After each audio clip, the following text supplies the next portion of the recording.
ጤና ይስጥልን ተመልካቾቻችን እንደምን ሰነበታችሁ የሰዎች ምን ይላሉ ፕሮግራማችን አየር ላይ ሲወጣ ዛሬ አምስተኛ ጊዜው ነው Ethiopia announced today the total lifting of curfew hours which was in force for close to two decades beginning today May 27th 1992 አንደኛ ከተለያዩ ክፍለ ሀገራት በመምጣት በአዲስ አበባ ከተማ ውስጥ የምትገኙ የኢሰፓ ተራ አባላት የሆናችሁ በሙሉ በየቀበሌው የሰላምና መረጋጋት ኮሚቴ ጽፈት ቤት በመገኘት እንድትመዘገቡና ያዛችሁትን ትጥቅ በሙሉ እንድታስረክቡ ቀሳችሁ በሙሉ ሪፖርት የምታደርጉት ነገ ቅዳሜ ሰኔ 29 ቀን 1983 ከጧት በ2 ሰዓት ጀምሮ በተጠቀሱላችሁ ጽፈት ቤቶች በመገኘት ይሆናል የኢትዮጵያ ጊዜያዊ መንግስት ሰኔ 28 83 አዲስ አበባ how to represent public opinion current and the national interests in this country including the apportionment of how organizations should be represented in this Congress and so far there has not been any objections or any claim of inequity in terms of structuring this conference አማችን ተከታታዮች አሁን ወደ መጀመሪያው ዝግጅታችን እንተላለፋለን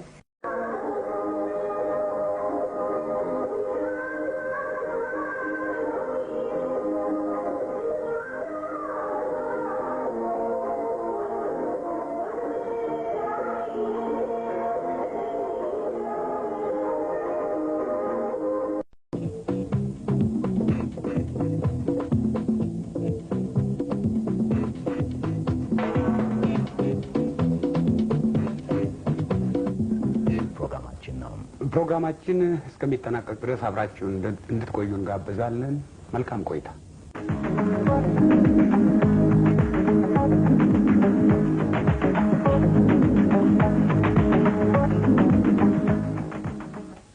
በእናቷ የለመደች በአማቷ ይላሉ ገነነው ታሪኩ ደግሞ ከማስታወቂያ ሚኒስቴር አሁን ስንፋቀር ያዩ ተመልካቾች አሁን ስንጣላ ምን ይላሉ ሰዎች የሚለው የታዋቂ ድምጻዊ ዘፈን ያስታወሳችሁኝ ይህን አዲስ ፕሮግራም ስትጀምሩ ነው አበጃችሁ ቴሌቪዥን መምሪያዎች ግን እኮ የፕሮግራማችሁ ርዕስ ሰዎች ምን ይላሉ በማለቱ ያገራችንን ብቻ ሳይሆን የዓለምን ህዝብም ይጨምራል ይሁንና እኔ ባገር ወሰንኩት በአዲስ አበባና በሌሎች ከተሞች በሌብነት ምግባር ላይ ተሰማርተው ሲያስቸግሩ የነበሩትን ግለሰቦች በቁጥጥር ስር ለማድረግ እርምጃዎችን ወስዷል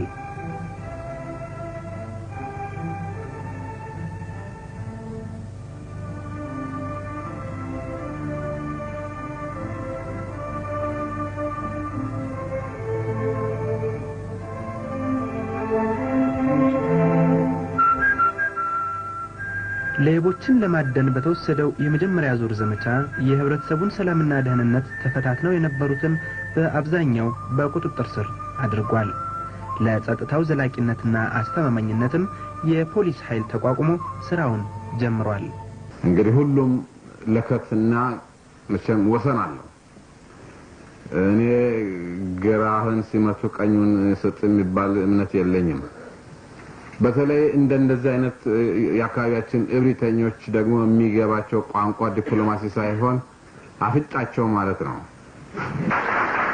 ያ አስተንፍሰናል የሰይድ ባሬ ጎማ አሁን ተንፍሷል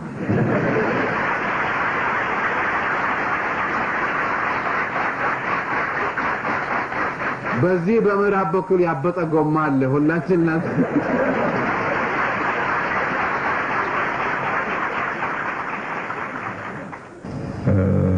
ወታደር አለ ወታደሩን ለማንቀሳቀስ ለመመገብ እንደ ጦር ማሽን እንደ ጦር ኃይል መጠን ለመጠቀም ለማሰማራት የሚጠየቅ ወጪ በጣም ትልቅ ነው ያለው የኢኮኖሚ ፖሊሲ ብዙ መንገዶችን ከፍቷል ከፕራይቬት ሴክተሩ ተከሻ ብዙ ተጽዕኖ አንስቷል ይሄንንም በመገንዘብ የውስጡ ቀርቶ ውጪ የነበሩት ያሉትም የግል ባለሀብቶች እየመጡ ነው በአስተዳደር በኩል ያሉ እገዳዎች ይነሳሉ ወይ አሁን ይነሳሉ በጥናትም ላይ ያሉ ናቸው ለምሳሌ አንድን እቃ ከጉምሩክ ለማስወጣት አሁን 10 እርምጃዎች ያስፈልጉ እንደሆነ ወይንም የሚደረጉ ከሆነ የሚያስፈልጉት ምናልባት 2 ብቻ ሊሆኑ ይችላሉ መጀመሪያ መርጠነው ነበር አይደለ?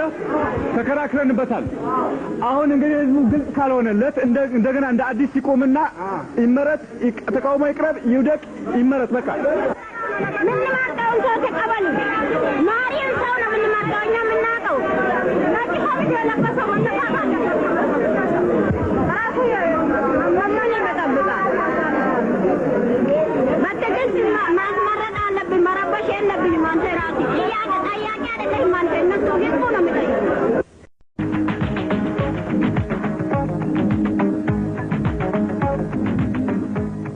ዛሬ 4 ሆነን የቀረብነው ከኔና ከሰለሞን ሌላ ማለቴ ነው። አንደኛው እንግዳችን ወጣት ደረጀ ጎሳዬ ይባላል ከአማኑኤል አጂብ። የግል አስተያየት አለኝ፣ ደብዳቤ ከመጻፍ በግንባር ቀርቤ ማስረዳቱ ይሻለኛል ብሎ ስላለ ዛሬ እንግዳችን አድርገን ቀርቧል። ከዛም በተጨማሪ ከዚሁ ከኢትዮጵያ ቴሌቪዥን የከያቅጣጫው ዝግጅት ክፍል አስተባባሪ የሆነችውን ባልደረባችንን አንቺነሽ መኮንንን በዚሁ የዛሬው ዝግጅታችን ላይ ጋብዘናታል።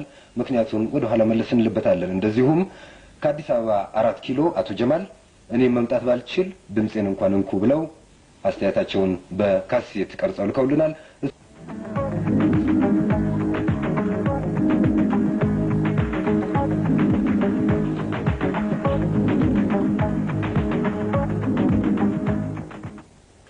የሚቀጥሉት እንግዳችን አስተያየታቸውን በካሴት ቀርጸው የሰጡን አቶ ጀማል ናቸው ከ4 ኪሎ።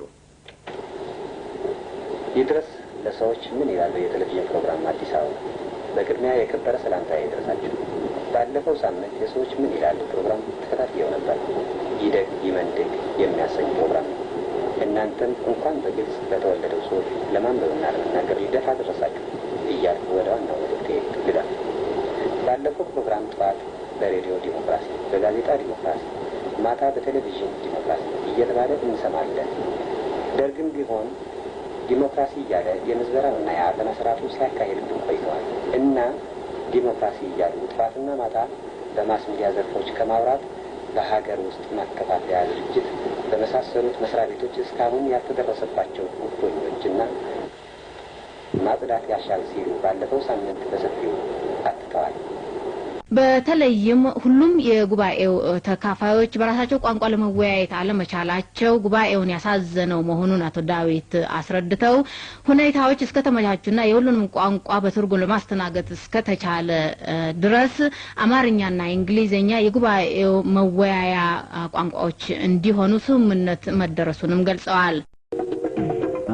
5.2 የነጭ ጋዝ ወይም ላምባ ዋጋ በየቦታው ለነጭ ናፍታ በሊትር ከተወሰነው ዋጋ 13.5 ሳንቲም በመቀነስ ይሆናል። 5.3 የሱፐር ቤንዚን ዋጋ በየቦታው ለተራ ቤንዚን በሊትር ከተወሰነው ዋጋ 10 ሳንቲም በመጨመር ይሆናል። 5.4 የቡታጋዝ መሸጫ ዋጋ በአገር አቀፍ ደረጃ በኪሎ ብር 2.21 ይሆናል። 5.5 የነዳጅ አከፋፋይ ተካፋይ በሊትር 3 ሳንቲም ይሆናል። 11 ቅጣት ይህን የህዝብ ማስታወቂያ በሚተላለፍ ማንኛውም ግለሰብ ወይም ድርጅት ላይ የሀገር ውስጥ ንግድ ስራን ለመቆጣጠር በወጣው አዋጅ ቁጥር 335 ዝባር 79 አንቀጽ 33 እና 34 መሰረት ህጋዊ እርምጃ ይወሰድበታል። 13 የሚጸናበት ጊዜ ይህ የህዝብ ማስታወቂያ ከመጋቢት 15 ቀን 1984 ዓመተ ምህረት ጀምሮ የጸና ይሆናል። የኢትዮጵያ የሽግግር መንግስት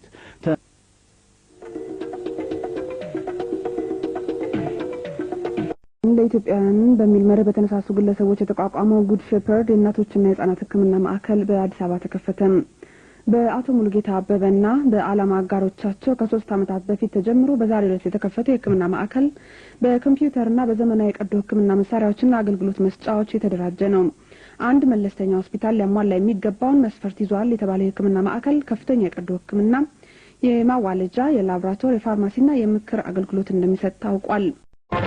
በመጀመሪያ ከሰኔ 24 ቀን 1983 ዓመተ ምህረት ጀምሮ የኢትዮጵያን የሽግግር መንግስት ለመመስረት የሚደረገውን ጉባኤ ምክንያት በማድረግ ወደ አገሪቱ የሚገቡትን እንግዶች በአግባቡ ለማስተናገድ እንዲቻል የተወሰኑ መንገዶችን ለትራፊክ ዝግ ማድረግ አስፈላጊ ሆኖ በመገኘቱ ከአዲስ አበባ አስተዳደር አካባቢ የትራፊክ መቆጣጠሪያና ምርመራ መምሪያ ለአሽከርካሪዎቹና ለመንገድ ተጠቃሚዎቹ የተሰጠ ማሳሰቢያ ዜና እናሰማለን። በቅድሚያም አርዕስተ ዜና። በጎጃም በቁጥጥር ስር ውለው ከነበሩ በርካታ የኢሰፓ አባላት መካከል ከ1600 በላይ የሚሆኑት ሰሞኑን ተፈተው ከህብረተሰቡ ጋር ተቀላቅለዋል። የ1983 የስድስተኛና የስምንተኛ ክፍል ብሔራዊ ፈተና ሰኔ 27 እና 28 በመላ ኢትዮጵያ በሚገኙ የፈተና ጣቢያዎች ይሰጣል።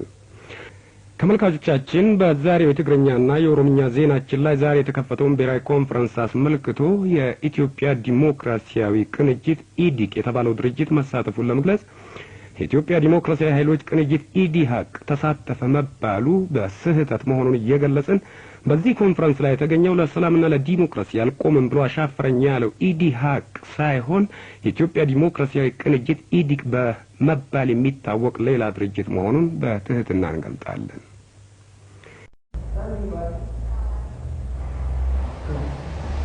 ተመልካቾቻችን ይህ ፕሮግራም የሚተላለፈው አፍሪካ አዳራሽ ከሚገኘው የኢትዮጵያ ቴሌቪዥን ጊዜያዊ ስቱዲዮ ነው።